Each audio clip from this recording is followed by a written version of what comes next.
eu me lembro aqui de uma jovem mulher na faixa dos seus 30 e poucos anos, né? Em que ela estava vivenciando uma depressão muito grave. Processo depressivo muito grave, ela tinha um filho, ela era casada, tinha um filho, né? O relacionamento dela já vinha tendo alguns problemas e tudo.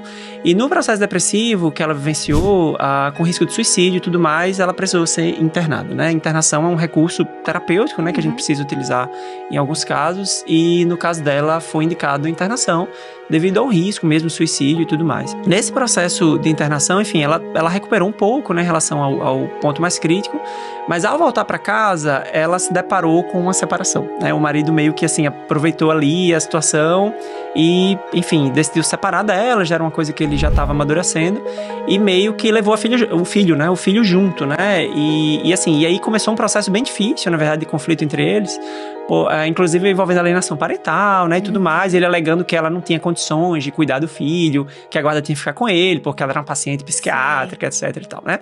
E essa pessoa começou a ensaiar uma nova piora, né, ela saiu da internação melhorada, ainda não bem, não remitida, né, da depressão. Que é normal também, a gente não precisa sair, né. E aí, no processo terapêutico, o que me chamava atenção, né, assim, do que eu já conhecia, ela já estava me acompanhamento comigo há um tempo, né, é muito útil quando o indivíduo está passando por um processo de adoecimento, a gente tentar entender quais são as forças dele, né? E como a gente tá falando aqui, espiritualidade é uma das forças. Só que a depressão, ela tem uma coisa terrível, né? Porque ela mancha muito o seu campo de visão. Você realmente fica com tudo muito enviesado, né? Tipo assim, você não consegue fazer um raciocínio claro em relação até às vezes quem é você, né? Mas aí, como a gente tinha essas informações dela, eu fui trabalhando com ela, tipo assim, o que é que dava sentido à vida dela antes daquele processo depressivo mais grave, né? E aí a gente foi construindo, assim, dentro desse campo de propósito. Para entender melhor, esta pessoa, ela, enfim, era uma pessoa que tinha uma identificação religiosa, né, na época, assim, desde muito tempo, e ela era uma pessoa realmente que investia muito nas questões da espiritualidade. Antes dela adoecer, ela tinha, digamos assim, uma espiritualidade bem estruturada, eu posso dizer, né. Ela estudava sobre isso, ela gostava de ler livros ali relacionados à religião dela, né, ela frequentava um grupo religioso, ela tinha essa postura de refletir sobre o que é que ela estava fazendo no mundo, qual era o propósito dela, o sentido da vida dela, o que é que dava sentido, né? Então, quando ela ingressou no processo depressivo, e teve uma série de fatores para esse processo, inclusive fatores genéticos, né? Uma família bem, geneticamente bem complicada, ela já tinha tido episódio depressivo anterior também. Então, ao entrar no processo depressivo, ela tinha uma base forte, é isso que eu quero chamar a atenção aqui, né? Só que, claro, a depressão, ela mancha tudo. Então, assim, uma coisa muito comum que acontece, pessoas às vezes têm uma fé gigantesca, quando elas entram no processo de depressão, essa fé, ela fica desse tamanho, né? Só que o que você tinha antes dessa fé, ela lhe dá como se fosse um colchão, de certa forma, né? Então, se eu pego uma pessoa que tinha uma fé muito forte e entra na depressão, essa fé diminui, e eu comparo com outra pessoa que não tinha fé nenhuma, e quando ela entra na depressão, essa fé fica negativa, né? Ela vai pro subsolo. Então, isso faz muita diferença. Então, assim, ela tinha uma base ali, né? E aí, eu fui tentando fazer esse diálogo com essa, digamos, esse lado saudável da mente dela, né? E puxando pra isso aí, tipo assim, porque ela precisava entender, eu chamava a atenção disso dela, que, assim, a essência dela não era a depressão. Ela estava deprimida, mas ela não era deprimida, né? E aí a gente foi buscando essa coisa do sentido, né? O que é que dava sentido, o que dava propósito. Inclusive, nessa fase de adoecimento, ela deixou de frequentar o grupo religioso dela, e uma das coisas que a gente encoraja, né? A coisa e aí a religião pesa, né? Porque a religião, pessoal, assim, ela, como eu disse, ela pode ser um instrumento para a espiritualidade, essa busca de propósito, de transcendência, que é uma questão muito individual, né? De você para com algo superior, que você pode chamar de Deus ou de qualquer outra coisa, né? Mas a religião, ela tem um fator a mais, que é a história do apoio social. Do grupo, né? Isso é muito forte, sabe? Em momentos de crise, assim, isso faz uma diferença absurda. Aqueles grupos, aquelas pessoas que se formam, né? Que acabam convivendo em grupo em prol de uma... Aí entra a religião, né? Nesse caso. Exatamente. Então, uma das coisas que eu fiz, que também é até preconizado em alguns guidelines aí sobre espiritualidade, saúde mental, que é a gente fazer articulação com os líderes religiosos da pessoa, né? Do jeito que a gente conversa, para conversar com um psicólogo, né? Na psicoterapia, a gente bater um papo também. Tipo assim, peraí, o que é que vocês podem fazer por essa pessoa aí, né? Do que vocês conhecem ela. Que muitas vezes o líder religioso, a depender da pessoa, o tempo que ela tá ali naquele grupo, conhece muito bem a pessoa, né? Tem um referencial importante, conhece, né? Consegue articular ali dentro da comunidade, né? Então, assim, eu fiz uma interlocução, né? Mais breve com o, né, o líder ali do grupo dela, né? Inclusive, mandei algo por escrito, descrevendo ali, né? O processo que ela estava vivendo, que ela precisava precisava de determinados apoios e tal. E aí ela se encorajou a voltar pro grupo, né? E aí foi fazendo esse despertar, né? Em relação às crenças dela. E aí algumas coisas foram se encaixando na vida dela, né? E no meio desse processo, ela teve um sonho, assim, né? Os sonhos são muito legais nessa parte, assim. Porque eles trazem mensagens muito fortes, assim. Nesse campo de espiritualidade, existem sonhos que mudam completamente a vida de um sujeito. Às vezes é um divisor de águas, né? E ela teve um sonho que tinha uma pessoa, né? Uma figura feminina lá, que ela não identificava muito bem quem era, trazendo uma certa mensagem de consolo para ela e pedindo para ela ter paciência e força, né? Para conseguir caminhar na vida dela, que estava sendo difícil, né? Que ela entendia como estava sendo difícil, mas que ela precisava ter força porque ela iria conseguir superar aquilo, assim. Esse sonho foi muito significativo, né? E aí depois desse sonho a coisa foi meio que um catalisador, assim, foi muito interessante. Ela virou a chave. Foi uma virada de chave muito grande e assim, para mim ficou muito claro que um elemento que influenciou muito foi isso, assim, a espiritualidade que ela tinha e essa interlocução que ela fez com o que ela já tinha antes, né? Entendi. Porque assim, resgate, né? Um resgate. Um indivíduo que nunca construiu uma espiritualidade, para você começar a construir dentro de uma crise é muito mais difícil. Sim. É importante, assim, a gente tá fazendo esse diálogo, mas é muito mais difícil. Tipo assim, uma pessoa que nunca acreditou em nada, enfim, nunca valorizou esse aspecto, tá num processo depressivo, a gente tá dando exemplo aqui de depressão, de você começar a dialogar com ele, o que é que dá sentido na sua vida e tal, isso não vai... Quanto mais grave a depressão, inclusive, menos sentido isso vai fazer, né? Mas para quem já tem previamente, por isso é importante conhecer a história da pessoa, né?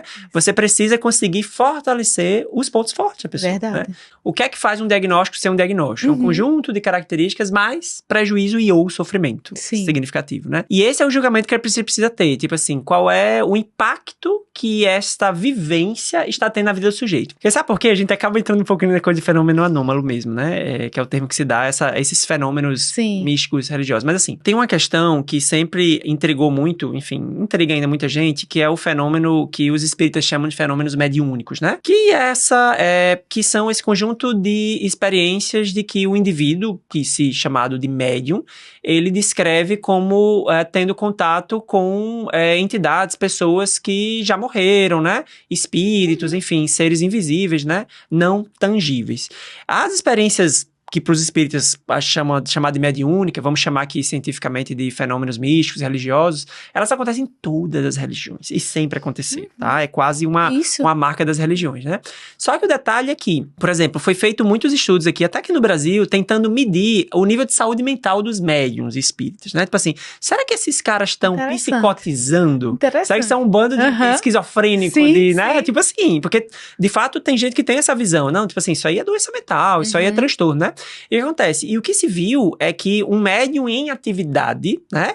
Ele tem um nível de saúde mental muito bom, na verdade. Tipo assim, foi feito, né? Aplicado aqueles instrumentos de rastreio de transtornos mentais diversos, né? E tipo assim, o nível de saúde mental dele era excelente.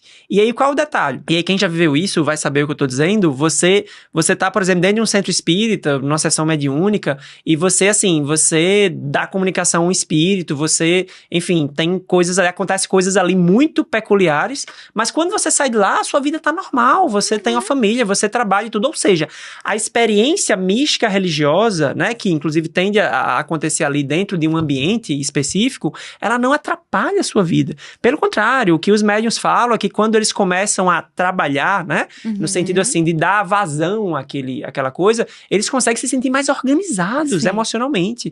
Então assim, opa, peraí, tem algo acontecendo aí, qual é a natureza desse fenômeno? E isso é uma linha de estudo muito forte aí, de entender, assim, a natureza desses fenômenos. Mas em outras religiões, se a gente for dar exemplo, tipo assim, nas igrejas evangélicas, igrejas católicas, né, as pessoas que falam em línguas, a questão, Deus, eu ouvi Deus falar comigo, tá? Isso é uma alucinação? Não, muitas vezes, assim, é uma experiência válida, né? Dentro de um contexto cultural, religioso ali. Então, assim, a gente avalia, né, essa pessoa que foi internada, eu imagino, assim, que ela acabe indo para um lado patológico, porque essa experiência estava invadindo a vida dela, né? Tava de uma forma disfuncional, né? Exatamente. Tava inapropriada, né? Assim, como você falou, os médiuns, quando saem dali, vão trabalhar, fazer a vida dele normal, né?